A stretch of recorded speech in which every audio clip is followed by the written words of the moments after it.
Her Look is underwritten with a generous support of Colin Morton DDS, focusing on progressive dentistry for exceptional natural-looking results. Experience the knowledgeable, skilled care of Dr. Morton and staff as they bring your smile to its beautiful best. Colin Morton DDS, progressive dentistry for generations. Hi everyone, welcome to Her Look on Look TV. We are sitting with Lydia Kulbida from Channel 10 and Fox and all over. She's done a lot of things. We're going to find out about them today, but I'm so excited to be here with Lydia on so many levels. Me too. Excited to see you again, Donna. Yay. I'm usually asking the question, so it feels funny being on this side, but I feel good with you. Oh, thank you. And I'm going to say that even though you might say it feels funny being on that side, you've been on that side quite a bit. I always wanted to be a journalist. I love what I do. I'm lucky to be working with a great bunch of people who, the same way they seem on TV, that's what they're like in real life in the newsroom when we're working together. So it's fun to go to work today, and if that shows, I'm happy. Oh, that's awesome. Well, I'm going to go backtrack a little bit. Okay. So what's your maiden name? My maiden name is Zalutsky. Is that? Yeah, Z-A-L-U-C-K-Y-J. So I always told, I was, when the teacher on the first day of the school is going through the class list, saying who's here, and she gets to the last name, and it's Lydia Zalutsky, Z-A Lucky J is how you spell it, and then we were fine for the rest of the year. And you are lucky, I think. I think you are, and you bring luck to other people. But, so you're Ukrainian. Yes. You grew up in a Ukrainian household. Yep, in, I first believe, generation born here. Ah. I grew up in the Bronx. in the Bronx. And I think the fact that we were a tight-knit ethnic family, which wasn't the case with everybody who came over, who emigrated here. I think you either kept close ties in the language or you immediately assimilated and kind of forgot about the home country. But my parents and grandparents, uncles, we all lived, if not in the same house, right next to each other, and Ukrainian was spoken at home. So I didn't learn English until I went to school, and that helped to not have a Bronx accent, which would have been horrible in my future profession. Although you don't have a Ukrainian accent either. Yeah. I mean, there's just no accent, So tell me a little about your family, about your parents. Grew up, my mom was a school lunch cook. My dad was dental lab technician. He made teeth. Two older brothers, and I was the baby of the family, the only girl, and a little bit of a gap. My brothers are 9 and 12 years older than me, so they always looked out for me growing up. It was a wonderful upbringing in the city that at the same time every summer was spent up in the Catskills. My grandparents had a farm just past just past Woodstock, that is, in Shokin, New York. And a lot of Ukrainians actually bought homes because they thought it reminded them of the Carpathian Mountains. So that was like striving. Work as hard as you can in the city all week so you can get out to the mountains, and went to summer camps there. And that's when it was funny when you knew you were a city kid, because the crickets kept me up at night at camp, but the number 4 train that goes by Yankee Stadium rattled outside my bedroom window, and I slept through it just fine. Oh boy, I can relate to that, having lived in the city and moved up here, and I was just I was afraid when I heard nothing. Right. It's like, it's too quiet. So are you still as tight with your siblings as you were growing up, when you say that you all kind of, and you've got, maybe aunts and uncles or cousins? Yes, my nieces, and this year for the first time my nephew came up, and everybody's scattered all around the country by now, but still the summer times we gather at these same dance camps that, I went to, one of my sisters-in-law went to, and all the kids, all the cousins get together every summer. And you said dance camp. Yes. So I happen to know that you still dance and teach Ukrainian traditional dancing here in the capital region. There is a folk dance group based in Water-of-Leet called Zorapad, which means shooting star. Okay. And my teacher from New York City traveled up here every weekend for about 25 years. I can't believe, I'm tired going down Route 7 on a weekend to teach a half-hour class, and she would spend her entire day, traveling up here by bus, teaching class all afternoon, going back to the city. So it was really special to me, not just to keep that heritage going, but having that connection. The teacher that I grew up with since I was 6 years old was the same one who was the group here. And I kept it going, and then 2 friends of mine, one of whom grew up here, one in Connecticut, but again, we all met through dance in the Catskills. And they're a married couple, and they both danced, and now they continue it with me. And their children danced here, my kids danced here, so I just love keeping it going. Speaking of kids, you Yes. have two beautiful daughters. Oh, thank you. I never thought how much being a mom, though, would change your view on the world. Because I remember I worked up until the day that I had both of them. And it changed after I had my first daughter. I was actually in a NICU in Springfield, Massachusetts, shooting a story on premature babies and the struggles that they have and the families have. And I'm 8 months pregnant, you know, here I am lumbering through the NICU, and I'm asking the photographer, you know, zoom in on the baby's hand so you can see how tiny the baby is compared to the equipment around them. Or zoom in on the chest so you can see how hard it is for them to breathe and they need this help. And it didn't really affect me. I felt concerned for the families and these babies, but it didn't really hit me until about 2 days later. I actually had a problem, had to be induced, and had my own baby almost 5 weeks early. They gave me the tape to watch at home because it was a sweep story, and I was an idiot. I said, I'll still do it. I'll, you know, just send me the tape. I'll write the stories from home. Nothing. Nothing. No, nothing at all. I put in the tape in my VCR at home while I'm holding my baby. I'm watching somebody else's child now, the same child I had just seen in person, and cried. I could not believe what a difference actually having your own child makes in how you view the world and how you want it to be a better place and a safer place for everybody.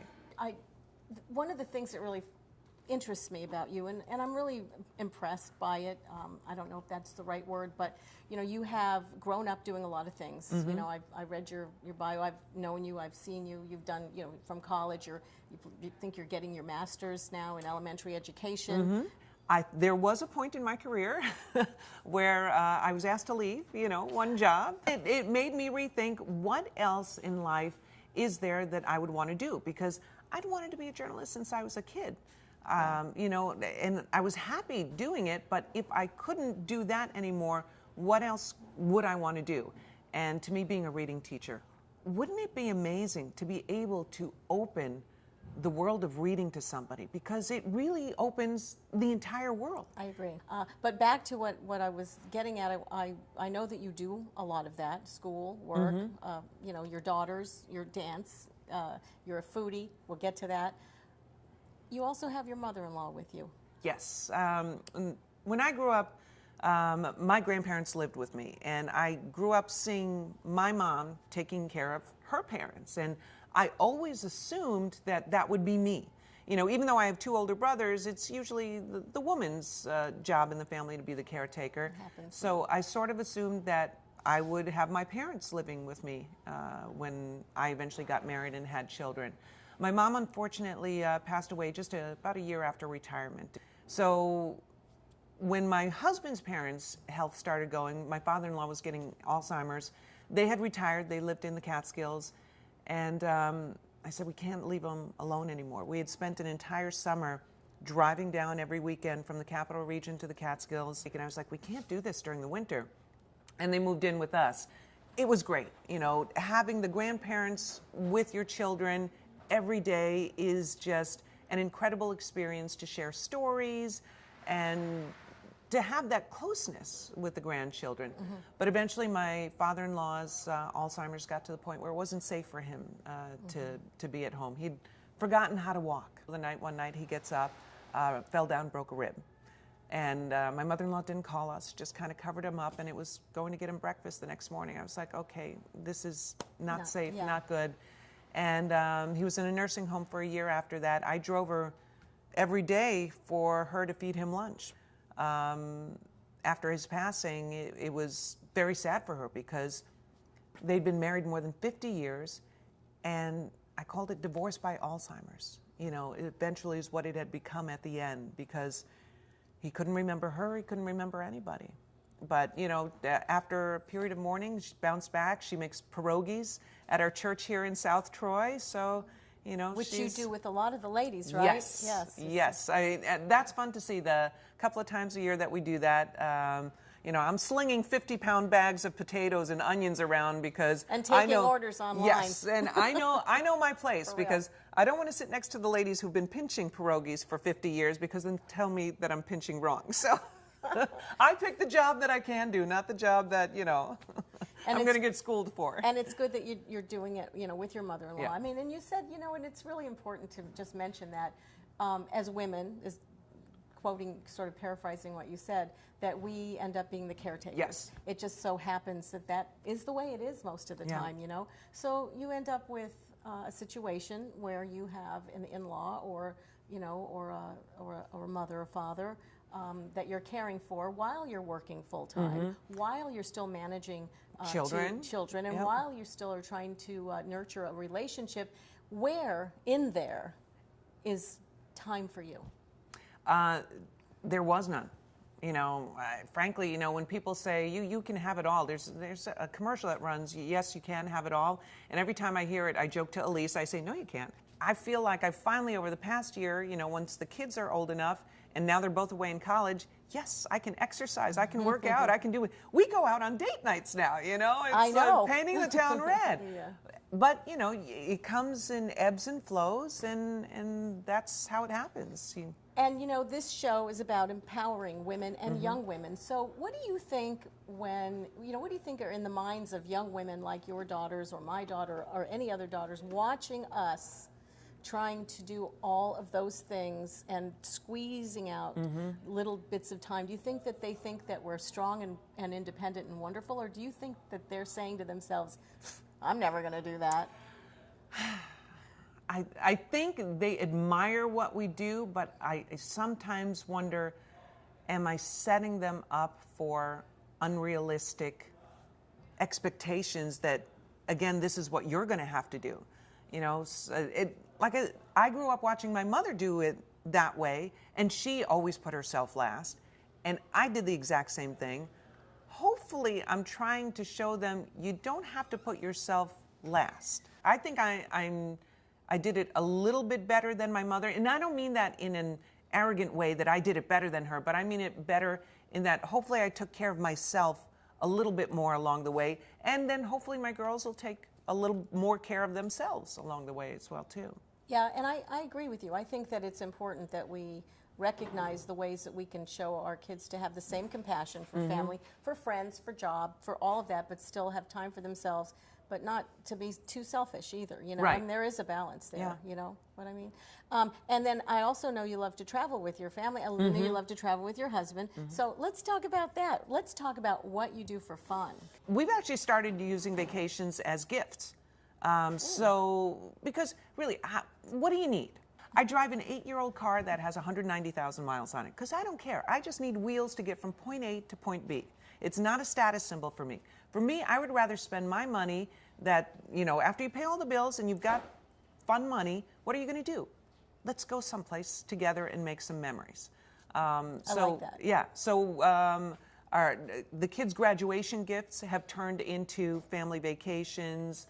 Our anniversaries have always been family vacations. Our 20th anniversary, we went to Hawaii. It wasn't just the 4 of us, but we took my husband's mom and her sister husband and their daughter. So it was like a big group of 8 on that cool. one. And we also done an Alaska vacation. Oh, that sounds great. And I know also that you work out a lot now. You're back, like you said, you're back to the Right. gym. You're feeling good about that too, which is great. When I was in college, I was not only dancing with my dance group down in New York City, but one of the ways that I made money was I taught aerobics and weight training in schools. So I was always physically fit, but that's the first thing to go once life starts piling things on. So I got a couple quick questions. Okay. This is a little Q&A, just the first thing that pops into your head kind Okay. of answer. So here we go. Who's your favorite celebrity? Robin Roberts. Yeah, good one.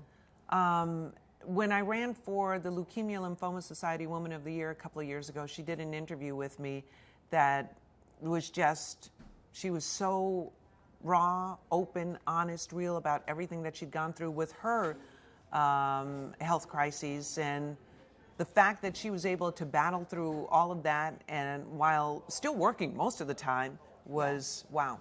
Okay, great. That's a good one. Okay. I'll vote for that. All right. Okay, ready? You're a foodie. Yes. Favorite food and least favorite food. Oh, least favorite, I can tell you right away, sea urchin. You mentioned that in something I read. I did. There's just something about the texture.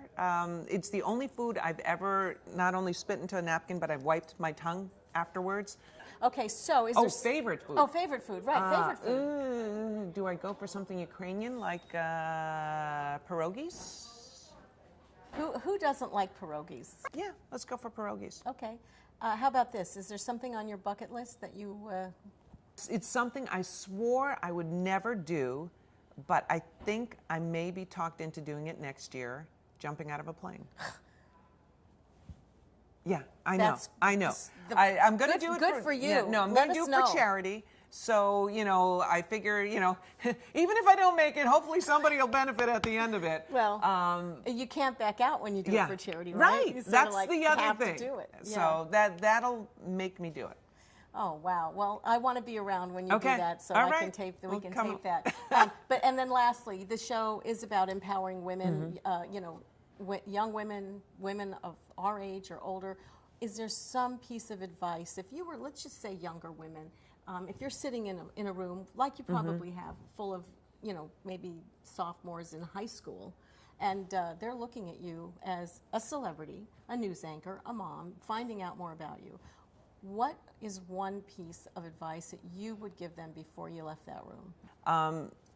Be guarded with your privacy is my first piece of advice. Not everything you think, see, or feel has to be tweeted or posted on Instagram, shared on Facebook. Not that any of the young people are on Facebook anymore anyway. Facebook? What's I know. Facebook? My nephew, people, my right? 13-year-old nephew, and I said, I'm on Facebook. He goes, yeah, so are all the other middle-aged mothers. I was like, oh, burn. I said, yeah, but I have more followers on Instagram than you do, young man. There you go.